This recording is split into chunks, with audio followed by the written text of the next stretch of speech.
All movements are locomotions but all locomotions are not movement. ठीक है, अब कोई बच्चे इसमें भी खुराफाती क्वेश्चन पूछने की कोशिश करते हैं, जैसे किसी किसी बच्चे का क्वेश्चन होता है, सर हम कार में बैठ के कहीं जा रहे हैं तो उस टाइम पे हमारी मूवमेंट होगी या लोकोमोशन होगी, क्योंकि पोजीशन तो चेंज हो ही गई है, हम दिल्ली से आगरा चले गए हैं। हेलो बच्चों, कैसे हो आप सब। तो बेटा जैसा कि मैंने आप सबको बताया था, मैं बहुत जल्दी वीडियोस रिलीज करना शुरू करूंगा और वीडियोस बनाना स्टार्ट करूंगा। पर चैप्टर की 3-4 वीडियोस बनेंगी जिसमें आपका सारा बैकअप कवर होगा। और इसी के साथ आज मैं आपके लिए चैप्टर स्टार्ट कर रहा हूं, लोकोमोशन एंड मूवमेंट। तो लोकोमोशन एंड मूवमेंट बहुत इंपॉर्टेंट चैप्टर है for CBSE as well as NEET. 11th class human physiology का चैप्टर है। हम चैप्टर स्टार्ट करते हैं, ध्यान से समझिएगा और उम्मीद करता हूं एक बार में आपको चैप्टर समझ आ जाएगा, कम टाइम में ज्यादा प्रोडक्टिविटी निकलेगी। ओके, तो हम चैप्टर स्टार्ट करते हैं एकदम बेसिक से। तो सबसे पहले locomotion and movement, in words का मतलब समझते हैं हम, होता क्या है। तो एक वर्ड होता है मूवमेंट। मूवमेंट मींस आप जो भी मूवमेंट कर रहे हो, आपके हाथ पैर की movement without changing in the position. अगर आप एक जगह हो, एक पोजीशन पे हो और आपके हाथ और पैर मूव कर रहे हैं, ये मूवमेंट है। लेकिन अगर मूवमेंट करते करते आपने अपनी पोजीशन चेंज कर दी, अगर मूवमेंट करते करते आपने अपनी पोजीशन चेंज कर दी, दैट वर्ड इज लोकोमोशन। तो लोकोमोशन बेसिकली होता है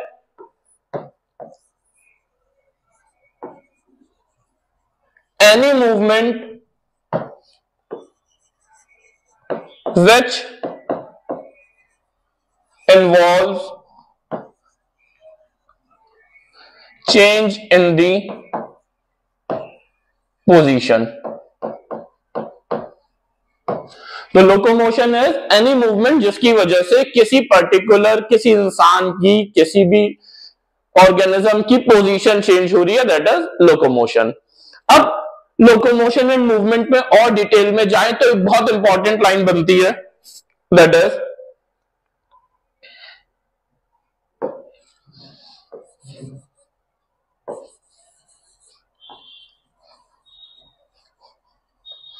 all movements are locomotion but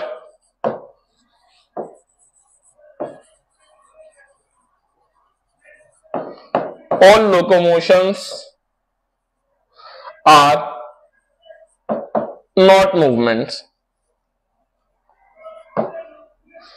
That means जितनी भी मूवमेंट है वो सब लोकोमोशन नहीं है, क्योंकि मूवमेंट आप कर रहे हो तो पोजीशन तो चेंज हो नहीं रही है। लेकिन जितनी भी लोकोमोशन है, अगर आपने अपनी पोजीशन चेंज की है तो उसमें जाहिर सी बात है कोई ना कोई मूवमेंट हुई होगी। Is it okay? तो important statement is all movements are locomotions but all locomotions are not movement. ठीक है, अब कोई बच्चे इसमें भी खुराफाती क्वेश्चन पूछने की कोशिश करते हैं, जैसे किसी किसी बच्चे का क्वेश्चन होता है, सर हम कार में बैठ के कहीं जा रहे हैं तो उस टाइम पे हमारी मूवमेंट होगी या लोकोमोशन होगी, क्योंकि पोजीशन तो चेंज हो ही गई है, हम दिल्ली से आगरा चले गए हैं ताजमहल देखने। तो उस टाइम पे बेटा कार लोकोमोशन कर रही है, कार की वजह से आप कहीं जा रहे हो, आपकी जो पर्टिकुलर पोजीशन है वो तो उस कार में एक जगह फिक्स ही है ना, आपकी मूवमेंट ही हो रही है, आपकी लोकोमोशन नहीं हो रही। Locomotion involve change in the position by your skeletal system, by your muscles, by your bones. Is it okay? तो ये है बेसिक लोकोमोशन एंड मूवमेंट का। अब लोकोमोशन एंड मूवमेंट जो चैप्टर है, ये बेसिकली चैप्टर 2 पार्ट्स में डिवाइडेड है। ये चैप्टर 2 पार्ट्स में डिवाइडेड है। तो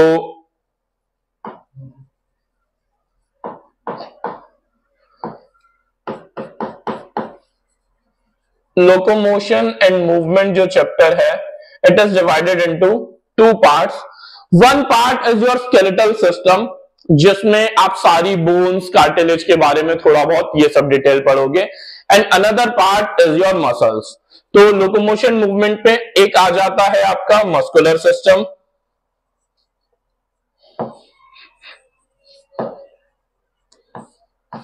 और एक आ जाता है आपका स्केलेटल सिस्टम।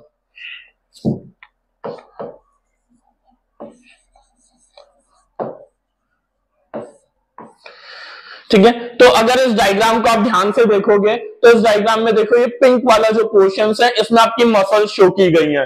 अब मसल्स के कोई एग्जांपल अगर आपको याद, बहुत बच्चों को पता होता है लेकिन जब पूछा जाता है दो मसल्स के एग्जांपल बताओ तो नहीं बोलते भाई। बाइसेप, ट्राइसेप, एब्डोमिनल, एब्स, ये सब मसल्स ही होती है। डायफ्राम, ये सब मसल्स का ही पार्ट है। ओके, बस बाइसेप्स होते समय जिनकी बॉडी बन गई उनमें दिख जाते हैं, हम जैसे जिनकी बॉडी नहीं बनी उनके क्लियर नहीं दिखते, होते समय ही है। ओके, तो ये जो पिंक पोर्शन है this is all about your skeletal muscles. लेकिन ये जो बोनी पार्ट है, सॉरी, ये जो पिंक पोर्शन है this is all about your muscular system. और ये जो व्हाइट, ये जो पार्ट है जिसमें आपकी बोन्स दिखा रखे हैं this is your skeletal system, bony part. Is it okay? तो हमें इस चैप्टर को ऐसे ही दो पार्ट में डिवाइड कर रखा है, one is skeletal system and other one is muscular system. अब इस चैप्टर के दो अध्याय जो हैं उन्हें हम स्टार्ट करेंगे आगे। हम इस चैप्टर में पहले मैं स्केलेटल सिस्टम पढ़ाऊंगा। स्केलेटल सिस्टम की डिटेल पढ़ेंगे हम, एंडोस्केलेटन, एक्सोस्केलेटन क्या होता है, फिर हमारी जो बोन्स है उन सब के बारे में सारी डिटेल हमें पढ़नी है। 206 की 206 हड्डियां मैं आपको याद कराऊंगा, कुछ 3D स्ट्रक्चर्स भी दिखाऊंगा आपको ताकि आप हड्डियों को फील कर पाए एग्जैक्टली कहां कौन सी बोन होती है। Is it okay? तो हम जो टॉपिक स्टार्ट कर रहे हैं नेक्स्ट चैप्टर का फर्स्ट पार्ट स्केलेटल सिस्टम है एग्जैक्टली मस्कुलर। मस्कुलर पहले गिवन एनसीईआरटी में, लेकिन हम पहले स्केलेटन पढ़ेंगे। जब हम बोन समझ जाएंगे तो मसल्स और आसान होंगे समझने में। ओके, तो पार्ट है स्केलेटल सिस्टम। और स्केलेटल सिस्टम जो होता है it is divided into two parts. मतलब स्केलेटल सिस्टम दो तरह का होता है, one is exoskeleton, another one is endoskeleton। Exoskeleton जो होता है वो एक्सो मीन्स बाहर वाला, एंडो मीन्स अंदर वाला। एक्सोस्केलेटन जो होता है वो बॉडी के बाहर वाला स्केलेटन है। तो जैसे आपने बहुत सारे ऑर्गेनिज्म में पढ़ा होगा, जैसे कि ऑर्थोपोडा है काइटिनस एक्सोस्केलेटन, ऐसी लाइन आपने एनिमल किंगडम में पढ़ी होगी। ऑर्थोपोडा है काइटिनस एक्सोस्केलेटन, उनका जो एक्सोस्केलेटन है वो काइटिन का बना होता है। Chitin is a polysaccharide carbohydrate, complex carbohydrate है काइटिन, इसके बारे में हम आगे कभी डिस्कस करेंगे। तो ऐसे ही जिनका स्केलेटन बाहर है वो एक्सोस्केलेटन है। एक्सोस्केलेटन की एक स्पेशल बात, ये जनरली नॉन लिविंग होता है। Exoskeleton is generally non living, ये नॉन लिविंग इंपॉर्टेंट है इसमें।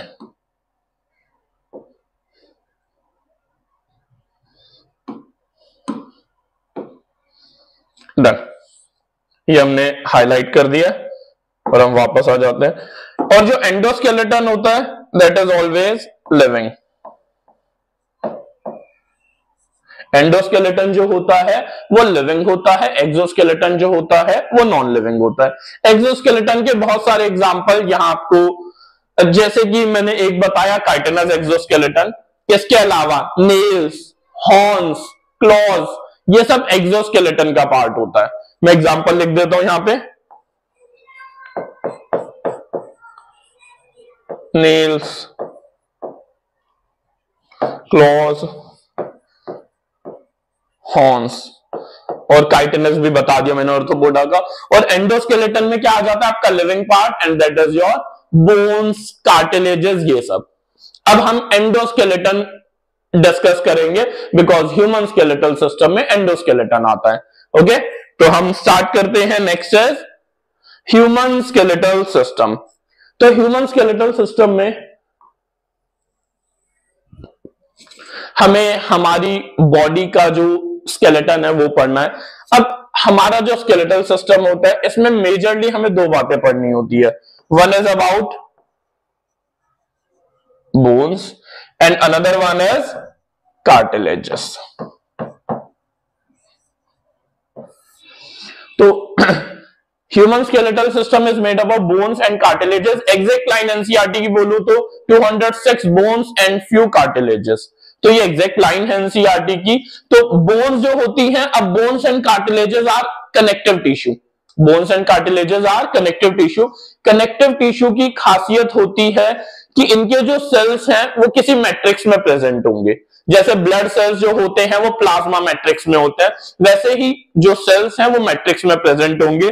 और बोन्स और कार्टिलेज का जो मैट्रिक्स होता है इसके बारे में आपको थोड़ा सा पता होना चाहिए। Matrix of bones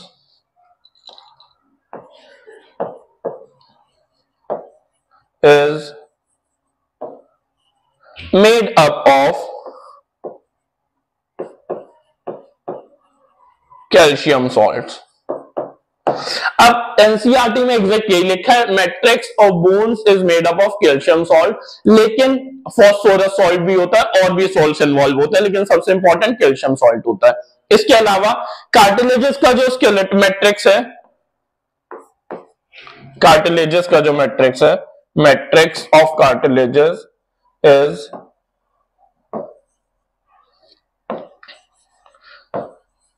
made up of chondroitin salt।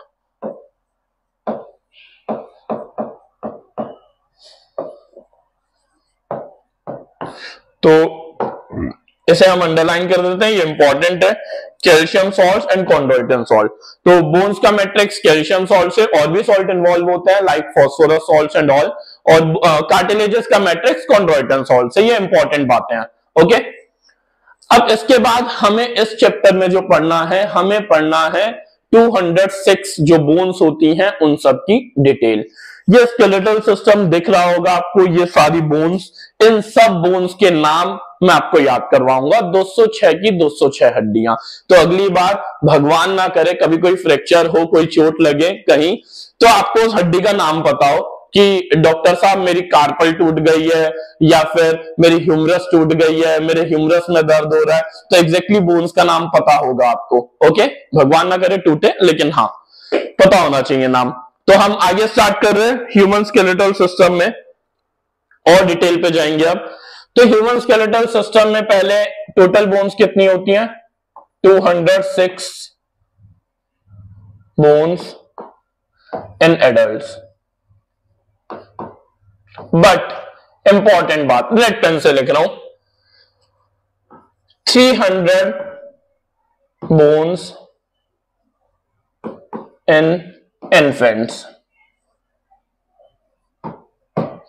तो जो एडल्ट्स होते हैं 20 की एज मान लेता हूं मैं, 20 की एज में जो एग्जैक्टली बोन्स होती हैं आपकी बॉडी में वो होती हैं 206। बट इन्फेंट्स में जो हड्डियां होती हैं वो होती हैं अराउंड 300। किसी बुक में ज्यादा किसी में कम ऐसे दे रखा होगा, लेकिन अप्रोक्सीमेटली 300। जैसे जैसे ग्रोथ करती रहती है बॉडी तो वो बोन्स आपस में फ्यूज होती रहती है। आप सोच रहे हो कि बच्चों में 300 और हमारी में 206, ऐसे क्यों?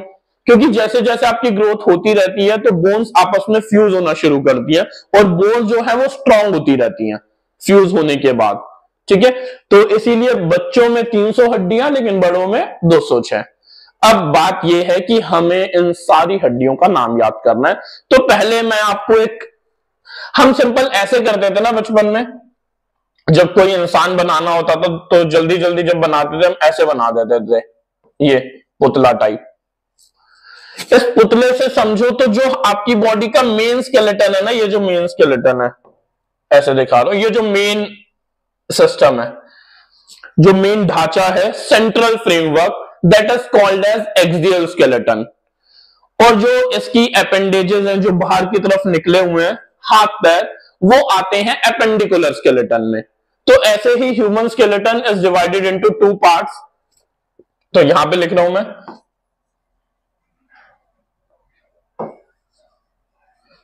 Human skeletal system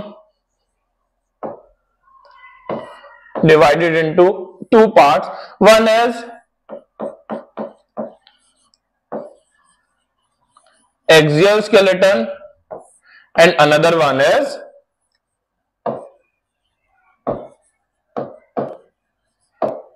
appendicular skeleton। तो एक्सियल स्केलेटन जो होता है वो सेंट्रल फ्रेमवर्क है, अभी डायग्राम से भी बताता हूं मैं, और इसमें टोटल बोन्स होती हैं 80। और एपेंडिकुलर स्केलेटन जो है इसमें हमारे हाथ पैर लिम्स आते हैं, और लिम्स से जुड़ी हुई बोन्स आती हैं, that are called as girdles. और ये टोटल बोन्स होती हैं 126। 126 और 80 को प्लस करोगे, मैथ्स नहीं है तो भी प्लस तो करना आता होगा ना सबको, तो 126 और 80 इज 206। ठीक है, एक बार ऐसे ही मैं पढ़ा रहा था तो मैंने एक बच्चे से क्वेश्चन पूछ लिया, तो बायो में भी थोड़ी बहुत मैथ्स तो कहीं आ जाती है, जेनेटिक्स में, तो मैंने ऐसे एक बच्चे से रैंडम क्वेश्चन पूछ लिया, वो कह रहा सर मेरे पास मैथ्स नहीं है 11th 12th में। अरे बेटा मैथ्स नहीं है तो क्या हुआ, 9 10 तक तो पढ़ी थी ना, तो इसीलिए तो टोटल बोन्स आर 206। ओके, अब इसमें देखो ये जो व्हाइट वाला पोर्शन है, व्हाइट वाला पोर्शन इस स्ट्रक्चर में, तो ये पूरा है आपका एक्सियल स्केलेटन, ये आपकी मेन बॉडी बना रहा है। लेकिन ये जो पिंकिश पोर्शन है ये है आपका पेंडिकुलर स्केलेटन, जिसमें आपके लिम्स आते हैं और ये गर्डल्स आते हैं, ये गर्डल्स होते हैं, ये गर्डल्स होता है, अभी हम इन्हें पढ़ लेंगे डिटेल में। और प्योर व्हाइट वाला portion is your axial skeleton. Okay, I hope यहां तक का चैप्टर क्लियर हो रहा होगा, बेसिक ही है। ठीक है, अब हम हड्डियों के नाम ऐसे शुरू कर देंगे। आपको एग्जैक्टली बस एक बार वीडियो देखनी है, आपको पूरा चैप्टर जितना मैं एक वीडियो में पढ़ाऊंगा वो एक बार में समझ आ जाएगा और अच्छी प्रोडक्टिविटी निकलेगी, आपको चीजें याद रहेंगी। ओके, तो हम अब आगे स्टार्ट कर रहे हैं एक्सियल स्केलेटन, जिसमें 80 बोन्स आती है, उसकी पूरी डिटेल। ओके, तो यहां से अब स्टार्ट करते हैं हम एक्सियल स्केलेटन। पहले मैं आपको फ्लो चार्ट से दिखा दूं, एक्सियल स्केलेटन समझा देते हैं, फिर हम डायग्राम देखेंगे।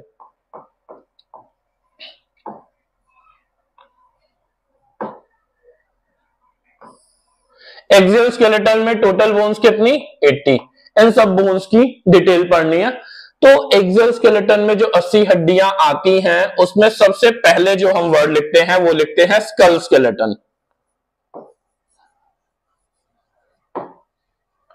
अब आप बोलोगे सर एनसीईआरटी में तो स्कल दे रखा है, लेकिन थोड़ा सा और समझो, स्कल स्केलेटन में टोटल हड्डियां लिखते हैं हम 29।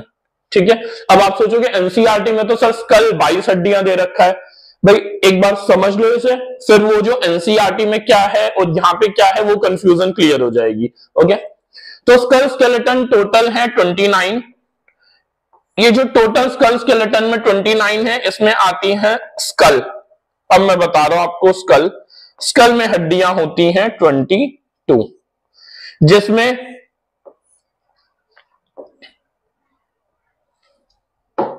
क्रेनियल बोन्स होती हैं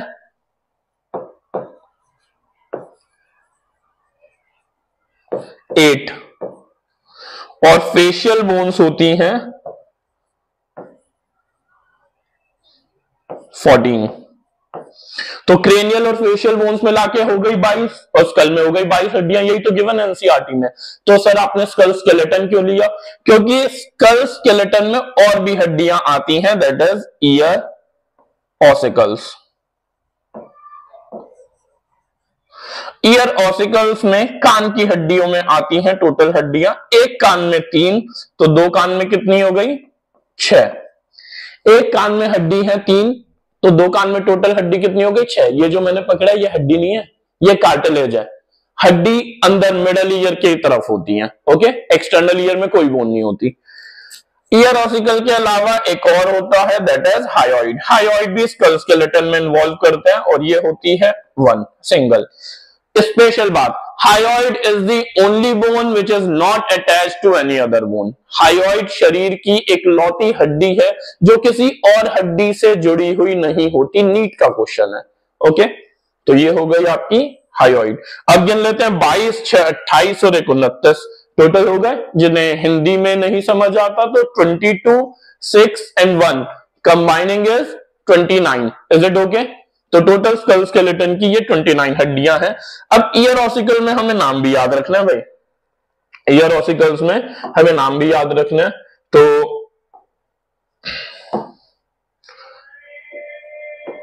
एक ईयर ऑसिकल होती है that is malleus, another one is incus and another one is steps. Malleus, incus and steps. तो आप इनकी शेप भी याद रखोगे क्योंकि नीट में आता है, नीट में इनकी शेप भी पूछी जाती है। तो मैलस की जो शेप होती है, थोड़ा सा मैं ऊपर कर दूं तो इसे, हाँ, तो मेलस की जो शेप होती है that is hammer, hammer shape.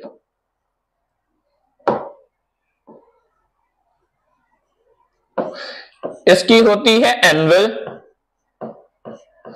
And इसकी होती है स्टिरअप। ये इनकी शेप्स के नाम है। आप याद कैसे रखोगे? मिस हैज, मेलस, इनका steps, hammer, anvil, stirrup. Objective question हो ही जाएगा शॉर्टकट से। ओके, तो ये आप याद रखोगे। Is it okay? तो ये थी हमारी ईयर ऑसिकल्स। एक कान की 3 हड्डियां बता दी, दूसरे कान में भी सेम नाम, टोटल हड्डियां हो गई 6। और हायोइड एक लौती बोन होती है which is not attached to any other bone. अब प्रॉब्लम आती है क्रेनियल बोन्स और फेशियल बोन्स।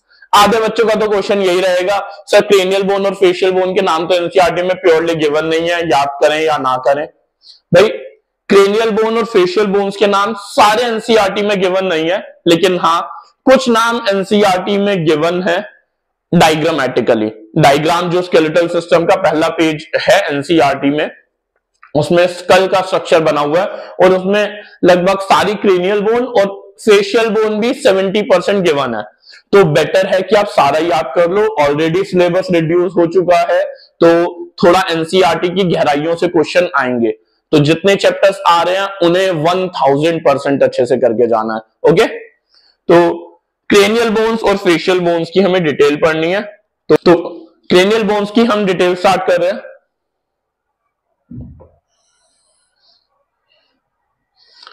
क्रेनियल बोन्स में आती हैं फ्रंटल,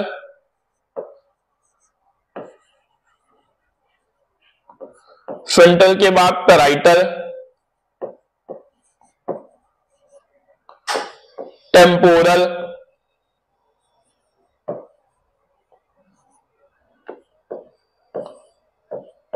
ऑक्सीपिटल, फिर ऑक्सीपिटल के अलावा स्फेनॉइड एंड एथमॉइड। तो 1 2 3 4 5 6 क्रेनियल बोन्स कितनी हो गई आपकी? 6, लेकिन थी टोटल कितनी? 8। तो प्रॉब्लम आती है कि सर क्रेनियल बोन्स तो 8 थी, आपने 6 नाम लिखवाए हैं, क्योंकि पैराइटल और टेम्पोरल ये दोनों पेयर्ड होती हैं, बाकी सब के सब सिंगल होती हैं। अब गिन लो, हो गई 8। तो क्रेनियल बोन्स के ये सब नाम आपको याद रखने हैं।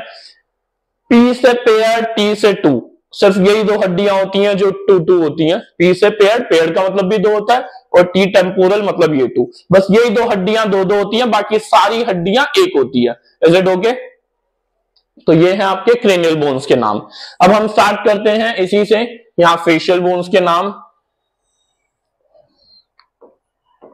फेशियल बोन्स में क्या क्या आता है, अब ये सारे नाम तो हम यहां से स्टार्ट कर रहे हैं फेशियल बोन्स के नाम। ओके, तो फेशियल बोन्स में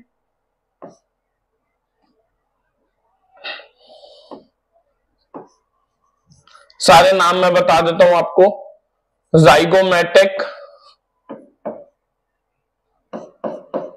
मैंडिबल,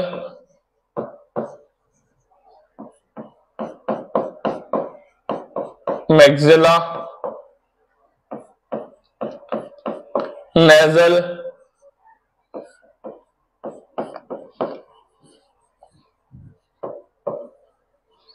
इंफीरियर नेजल,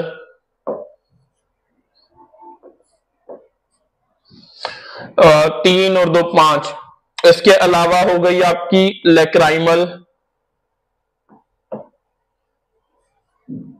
6।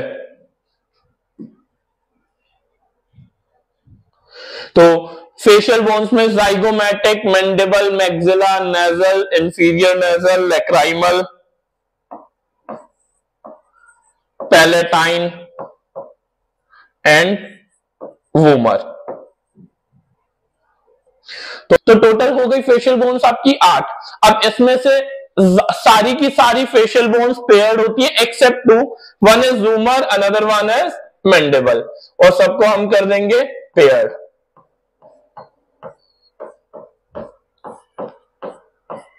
अब आप टोटल काउंट करेंगे तो 2 to 4 6 8 10 12 13 एंड 1 14, और हमने यही तो पढ़ा था टोटल फेशियल बोन्स का नंबर कितना था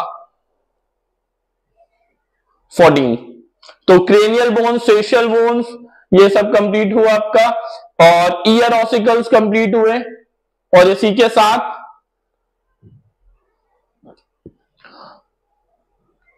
और नीचे आ जाते हैं। एक्सियल स्केलेटन में आपका स्कल स्केलेटन जो है वो 29 बोन्स कंप्लीट हो गई है। अब इन 29 बोन्स को थोड़ा सा और विजुअलाइजेशन करें। अगर दृश्य मूवी देखी होगी, आप जिन चीजों को देख लेते हो उन्हें मुश्किल से भूलते हो, तो हम इन फेशियल बोन्स को देखेंगे 3D स्ट्रक्चर में, कोशिश करेंगे हम इसे 3D में देखने की। तो ये आपके सामने स्कल का 3D स्ट्रक्चर है। अब स्कल में 3D स्ट्रक्चर में देखोगे तो ये देखो, ये एकदम आगे फ्रंट वाली bone, this bone is called frontal bone. Frontal bone के अलावा ये वाली जो बोन है, this is parietal one, just a minute, हाँ दिस इज पैराइटल बोन। ये जो पीछे है गुद्दी वाली हड्डी, बोलते हैं ना गुद्दी पे नहीं मारना चाहिए, छोटी बुद्धि होती है इधर, वो हाइंड ब्रेन अलग चीज है, अभी हम सिर्फ हड्डियां पढ़ रहे हैं। This is called as occipital bone, जो अभी हमने पढ़ा। ये जो रेड वाली है this is temporal bone. Temporal word use होता है कनपट्टी के लिए, बोलते हैं ना कनपट्टी पे थप्पड़ पड़ेगा, वो टेम्पोरल बोन जो होती है वो कनपट्टी वाली हड्डी होती है कान के पास। टेम्पोरल के अलावा स्कल की और बोन्स को देखेंगे अभी हम। तो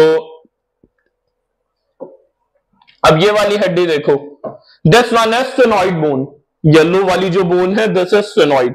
अब एक स्कल की हड्डी और रह गई, that is ethmoid, and this is this one, ये एथमॉइड बोन। ये लाइट पिंकिश कलर या लाइट पर्पल वायलेट कलर जो भी है, लड़कियों को कलर की इंफॉर्मेशन ज्यादा होती है ना, नॉलेज, हम लड़के हैं हमें नहीं होती इतनी। तो this is ethmoid bone, okay. तो ये टोटल स्कल वाली बोन्स थी, क्रेनियल बोन्स, ठीक है। फिर फेशियल बोन्स भी है। फेशियल बोन्स में बहुत क्लियर कट डिफरेंशिएशन आपको यहां पे नहीं दिखेगा, लेकिन मैं एक हड्डी और जो आपको दिखाना चाहूंगा, ये देखिए ऐसे करके, हायोइड दिख रहा है। Hyoid bone is not attached to any other bone, ये एक अलग लटक रही है। तो आप सोचोगे सर ये लटकती कैसे है? भाई मसल्स वसल सब कुछ है वहां पे, बाकी सब है, लेकिन ये किसी और हड्डी से कनेक्टेड नहीं है, और ये सिर्फ हड्डियों का ढांचा है, हड्डियों का स्ट्रक्चर है, तो इसीलिए इसका कनेक्शन दिखाया नहीं, क्योंकि हड्डी से कनेक्टेड नहीं होती।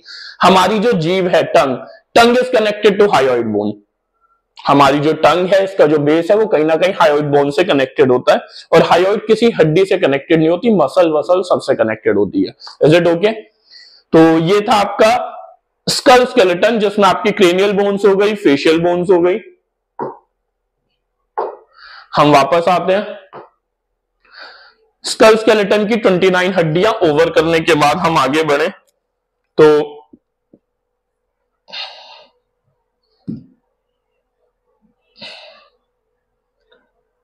एक्सियल स्केलेटन पे। तो एक्सियल स्केलेटन में अब स्कल स्केलेटन के अलावा क्या क्या आता है? स्कल स्केलेटन अगर ओवर हो गया है तो हम उसके बाद आते हैं, एक यहां आगे की तरफ हड्डी होती है, that is called as sternum. क्या होती है? स्टर्नम। एक पीछे की तरफ होती है, that is called as your vertebral column, रीढ़ की हड्डी। तो वर्टिब्रल कॉलम की डिटेल पढ़नी है, स्टर्नम पढ़ना है और रिब्स पढ़ना है। तो मैं यहां पे पहले नाम लिख देता हूं, one is vertebral column. Vertebral column में टोटल हड्डियां होती हैं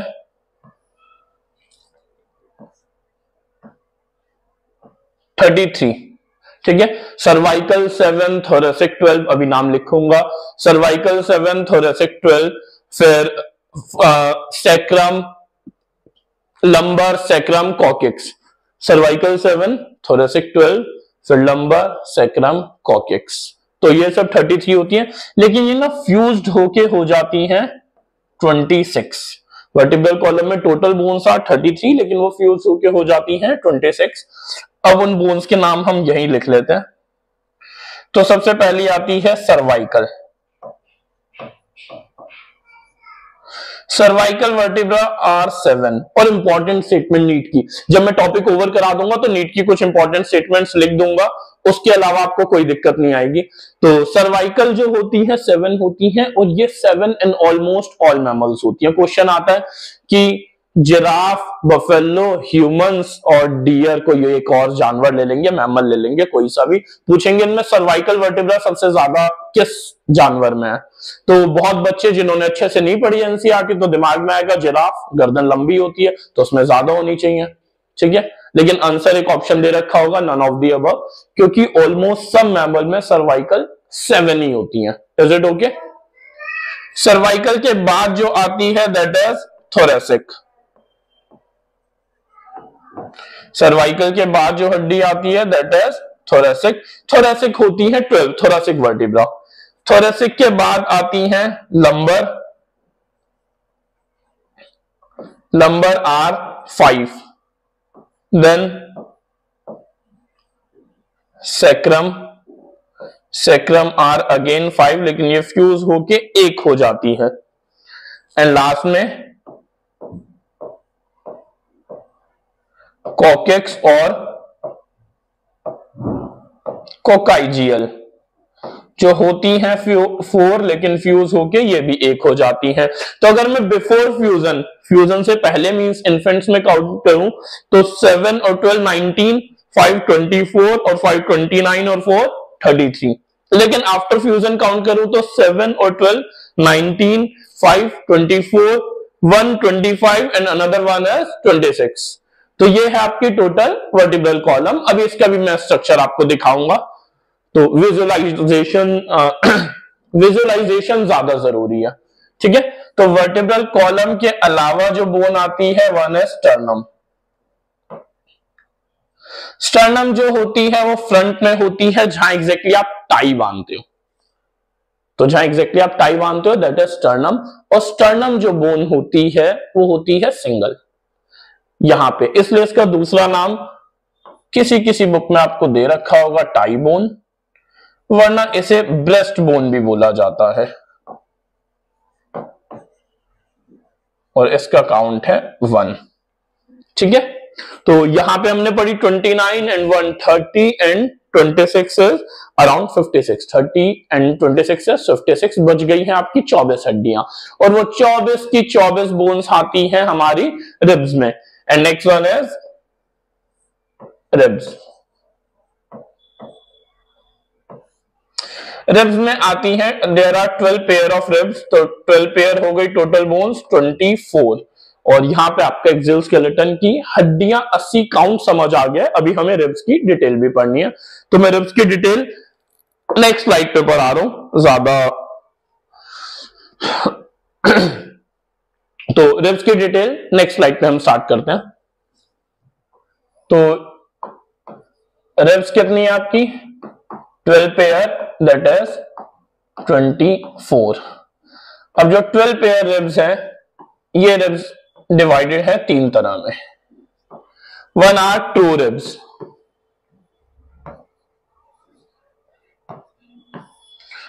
ट्रू रिब्स होती हैं 1 to 7, ऐसे 1 to 7 पेयर जो रिब्स हैं वो ट्रू रिब्स हैं, मींस 14, ठीक है। अब 1 से जो 7 पेयर रिब है वो ट्रू रिब्स है। इन्हें ट्रू रिब्स क्यों बोला गया, ध्यान से समझना। सबसे पहली बात, रिब्स जो होती हैं वो थोरेसिक वर्टिब्रा से निकलती है, और थोरेसिक वर्टिब्रा कितनी है 12, तो रिब्स भी 12 ही निकलेंगी, 12 पेयर। ये पीछे एक थोरेसिक वर्टिब्रा है, ऐसे समझो ये आपकी थोरेसिक वर्टिब्रा है। एक थोरेसिक वर्टिब्रा से 2 रिब्स निकल रही है, ये पहली, second rib, third rib, fourth rib, 7th 9th 10th ऐसे करते हुए 12th, ठीक है। तो सारी की सारी रिब ऐसे पेयर में निकलती हैं। तो थोरेसिक वर्टिब्रा 12 है तो सारी रिब्स टोटल रिब 12 पेयर हो गई, 24 हो गई।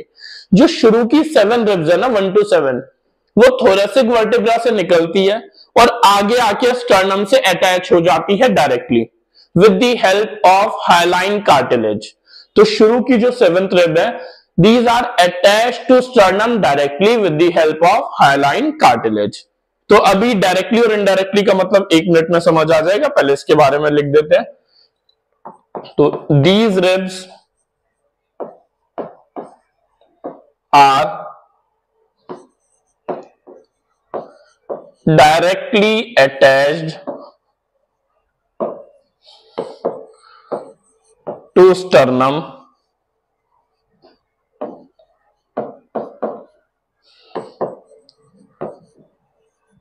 with the help of hyaline cartilage। तो शुरू की 7 रिब्स जो हैं, शुरू की 7 वो ट्रू क्यों है, ये आपको यहां से समझ आया।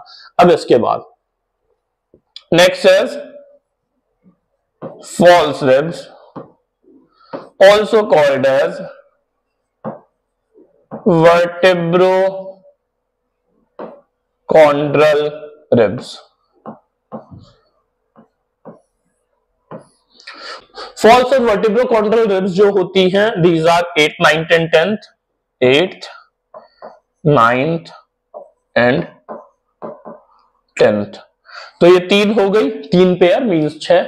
अब इन्हें फॉल्स रिब्स क्यों बोला गया है, क्योंकि 8वीं, 9वीं और 10वीं रिब जो है वो स्टर्नम से, सॉरी, थोरेसिक वर्टिब्रा से निकलती है, लेकिन ये स्टर्नम से अटैच होती है बट डायरेक्टली नहीं होती। कैसे? 10th जो रिब है, 10 पेयर रिब, वो अटैच होता है 9 से, 9th अटैच होता है 8 से, 8th अटैच होता है 7 से, और 7th रिब डायरेक्टली अटैच है स्टर्नम से। तो इनका जो है फॉल्स रिब्स का, इनका कोई डायरेक्ट कनेक्शन नहीं है स्टर्नम से, इनडायरेक्ट कनेक्शन है। That's why these are called as false ribs. तो हम लिख देते हैं these ribs are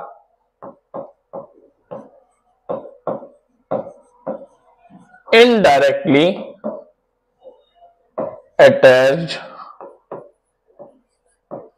to sternum again with the help of hyaline cartilage and all, क्योंकि भाई 10th 9 से अटैच है, 9th 8 से, 8 7 से, ये सब हाइलाइन कार्टिलेज की हेल्प से अटैच्ड है, और 7 तो डायरेक्ट स्टर्नम से अटैच है ही। ओके, तो ये हो गई आपकी फॉल्स रिब्स। तो बच कौन सी गई? Floating ribs.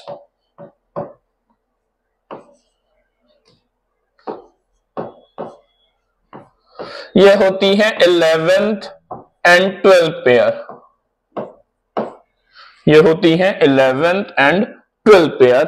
और फ्लोटिंग रिब्स का नाम फ्लोटिंग क्यों रखा? क्योंकि ये वाली रिब्स जो होती हैं ये कभी स्टर्नम से अटैच ही नहीं होती।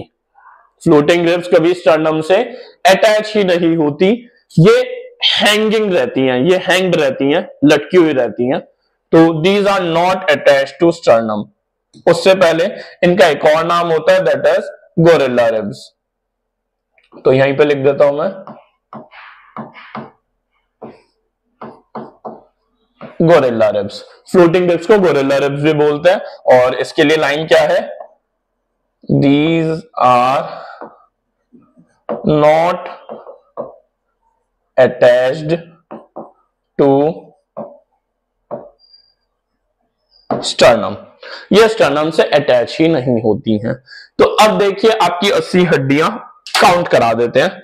तो 80 जो बोन्स थी, सबसे पहले क्रेनियल बोन्स थी 8, फेशियल बोन्स थी 14, 8 और 14 हो गया 22। क्रेनियल बोन्स आर 8 इंग्लिश में, और हिंदी की काउंटिंग में कई बार गड़बड़ा जाता है ना आजकल के बच्चे।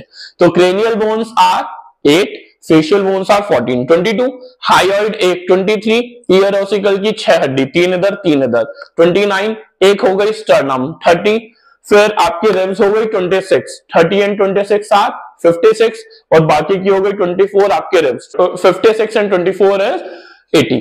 तो आपकी टोटल एक्सियल स्केलेटन की 80 हड्डियां कंप्लीट हुई। लेकिन जैसा कि मैंने बोला था, दृश्यम विजुअलाइजेशन ज्यादा इंपॉर्टेंट है। तो अभी जो आपका नीचे का ट्रंक पार्ट है, that is your sternum, vertebral column and your ribs, उसे भी मैं 3D स्ट्रक्चर दिखा रहा हूं for your clarity.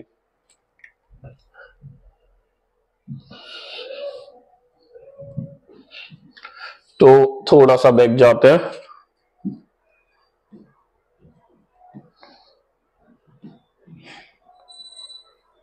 Just a second.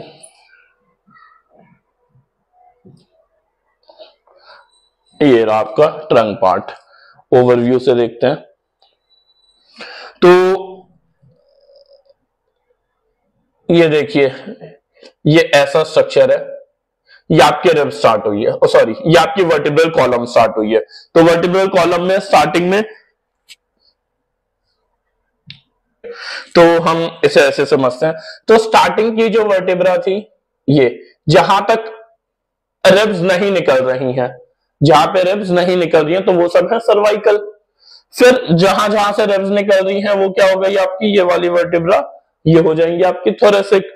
Thoracic के बाद फिर lumbar, sacrum, coccyx. Vertebral column में ये पैटर्न आपका चलता रहेगा। और साइड में आ गई है आपकी रिब्स। ये जो रिब्स हैं ये देखिए, 1 2 3 4 ऐसे करके टोटल सारी रिब्स निकल रही है, दैट इज 12 पेयर। अब मैं आपको रिब्स का थोड़ा सा अटैचमेंट दिखाने की कोशिश करता हूं, ध्यान से देखने की कोशिश करना।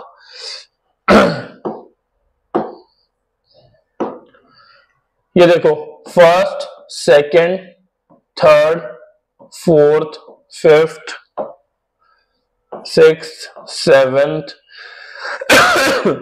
ये जो सेवेंथ रिब्स है, ये सेवेंथ, ये देखो ये डायरेक्टली स्टर्नम से अटैच है, यस और नो। लेकिन अगली रिब, ये वाली देखो, 10th, 9th, 8th, ये 10th वाले रिब 9 से, 9th वाले रिब 8 से, 8th वाले रिब 7 से, और 7 डायरेक्टली अटैच है। तो ये क्या हो गई, false ribs which are not directly attach to sternum. और लास्ट की जो दो रिब्स है 11 and 12, 11 and 12, these are hanging ribs, floating ribs, gorilla ribs, क्योंकि ये तो स्टर्नम से अटैच है नहीं, बस लटकी पड़ी है। Is it okay? I hope ये सब आपको क्लियर हुआ होगा। तो अभी हम वापस आते हैं कुछ एनसीईआरटी की लाइंस और देन एक्सोस्केलेटन आपका खत्म हो जाएगा। कुछ एनसीईआरटी की लाइंस और 2-3 बस। तो एक्सोस्केलेटन में कुछ लाइंस आ जाती है इंपॉर्टेंट। सबसे पहले जो हमारा स्कल है, skull is attach to vertebral column. अब वो जो स्कल वर्टिब्रल कॉलम से अटैच है, वहां पे एक वर्ड होता है, एनसीईआरटी डायग्राम में भी गिवन है, दैट इज ऑक्सिपिटल कॉन्डाइल। क्या होता है? Occipital condyle. तो ऑक्सिपिटल कॉन्डाइल जो है, अगर एक है, मतलब ये आपका स्कल है, ये आपका स्कल है और ये आपके वर्टिब्रल कॉलम से अटैच है, लेकिन पॉइंट ऑफ अटैचमेंट है सिंगल, तो ऐसे स्कल को बोलते हैं मोनोकोंडाइलिक स्कल। ऐसे स्कल को क्या बोलते हैं? Monocondylic skull. लेकिन वो अटैचमेंट पॉइंट्स अगर दो हैं, अटैचमेंट पॉइंट्स अगर दो हैं, तो ऐसे स्कल को बोलते हैं डाइकोंडाइलिक स्कल। तो कंसेप्ट है सिंपल, जो आपका स्कल है, it is attach to superior region of vertebral column,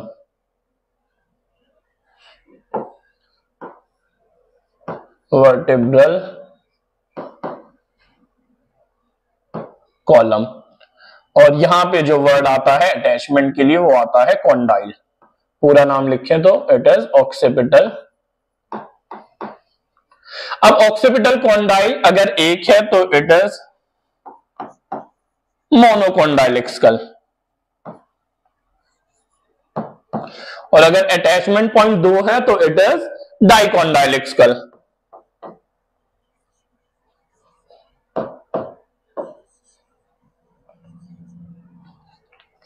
अब मोनोकोंडाइलिक, डाइकोंडाइलिक, मोनोकोंडाइलिक, थोड़ा सा सोचो, अगर स्कल मोनोकोंडाइलिक है ऐसे, तो मूवमेंट बहुत ज्यादा होगी, क्योंकि एक पॉइंट से मूवमेंट ज्यादा हो सकती है। लेकिन डाइकोंडाइलिक है तो मूवमेंट थोड़ी सी लिमिटेड होगी। हमारे में डाइकोंडाइलिक स्कल होता है क्योंकि हमारी मूवमेंट ऐसे लिमिटेड है। लेकिन बर्ड्स, ये बहुत ज्यादा, इनकी जो नेक है वो बहुत ज्यादा मोटाइल होती है, अच्छी खासी मूवमेंट शो करती है, बिकॉज दे आर मोनोकोंडाइलिक। तो यहां पे आ गया बर्ड्स और यहां पे आ गए आपके हम मैमल्स। ओके, एक पॉइंट तो था ये एनसीईआरटी में, टिल एक्सियल स्केलेटन के एनसीईआरटी के पॉइंट्स पढ़ा रहा हूं। इसके अलावा एक पॉइंट और आता है, जो रिब्स हैं वो डोर्सल साइड पे इनके अटैचमेंट पॉइंट 2 होते हैं, तो that is ribs are bicephalic. Ribs are bicephalic. जो रिब्स निकल रही हैं वर्टिब्रल कॉलम से, ये वर्टिब्रल कॉलम है, थोरेसिक वर्टिब्रा, यहां से जो रिब्स निकलती हैं, ये जो रिब्स यहां से जब निकलती हैं ना, तो इस रिब्स के यहां पे अटैचमेंट पॉइंट 2 होते हैं, ऐसे 2 अटैचमेंट पॉइंट है। फील करना थोड़ा सा, थोरेसिक वर्टिब्रा, यहां से जो रिब निकली है ये सिंगल रिब मान लेते हैं, 5th पेयर रिब है, कोई भी मान लो। तो ये जो रिब निकली है इसके यहां पे अटैचमेंट पॉइंट 2 है। रिब एक ही है सिंगल, लेकिन यहां पे जब रिब आ रही है तो अटैचमेंट पॉइंट 2 है। तो अटैचमेंट पॉइंट 2 होने का मतलब है, इसी के लिए वर्ड यूज किया, बाई मींस 2।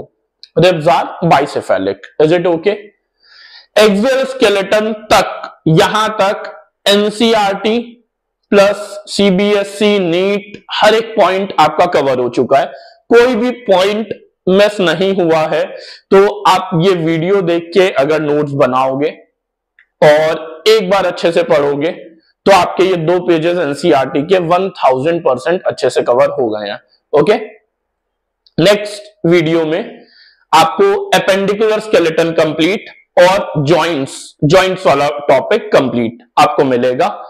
तो उसके लिए चैनल को लाइक एंड सब्सक्राइब जरूर कर दें फॉर योर नेक्स्ट वीडियो, और साथ साथ जो भी आज के नोट्स हैं इनकी पीडीएफ टेलीग्राम चैनल पे आपको मिल जाएगी। टेलीग्राम चैनल का लिंक स्टार्टिंग में गिवन है, बायोलॉजी विद मनीष सर। तो आपको पीडीएफ जो है नोट्स की वो भी मिल जाएगी, और साथ साथ मैं कोशिश करूंगा कि subjective questions plus objective questions भी टेलीग्राम पे शेयर कर दूं for your benefit. Okay, bye bye, take care, God bless you, thank you everyone, मिलते हैं नेक्स्ट वीडियो में।